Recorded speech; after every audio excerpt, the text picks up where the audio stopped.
তো খেতে বসে পড়েছো, আজকে একটু দেরি হয়ে গেছে। অনেক দেরি। হ্যাঁ, কি দিয়ে শুধু খাচ্ছ? একটুখানি না। প্রথমে কি কি রয়েছে আজকে পাতে? প্রথমে যেটা দিয়ে খাচ্ছি, হুম, কালকে শুধু শাক ছিল না, আজকে শাক আছে, বেতো শাক, বেতো শাকের ঘন্ট মাছ ঘন্ট, দিয়ে। দারুণ দারুণ হয়েছে। আর এটা কি হলুদ হলুদ দেখা যাচ্ছে, এটা খিচুড়ির মতো।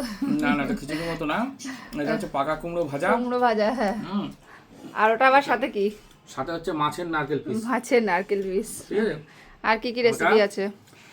তারপরে দেখাই, এখানে আছে হচ্ছে এটা মাথা, নিচে একটা মাছ আছে সর্ষে বাটা, ভাঙর মাছ না কি বলে, ভাঙর ভাঙর। ভাঙর, আপনারা হয়তো ভিডিও দিয়েছি দেখেছেন। হ্যাঁ, ভাঙর এই মাছ। মাছটা আজকে এনেছে, এটা সর্ষে বাটা করেছে। আর সেই বিখ্যাত রুই মাছ 7 কিলো, এটা 6.5 কিলো, 7 কিলো না, আলু দিয়ে একদম ঝোল করেছে, দারুণ লাগবে খেতে আশা করি। জ্যান্ত মাছ ছিল, মাছটা পুরো জ্যান্ত ছিল, এবং আজকে অনেক বেলা হয়ে গেছে, খেতে কোনো ব্যাপার না, ঠিক আছে, তাহলে আমাদের খাও। হয়েই থাকে। আজকে 1 2 3 4 রকম 4 রেসিপি। রকম, 4 রকম। ঠিক আছে।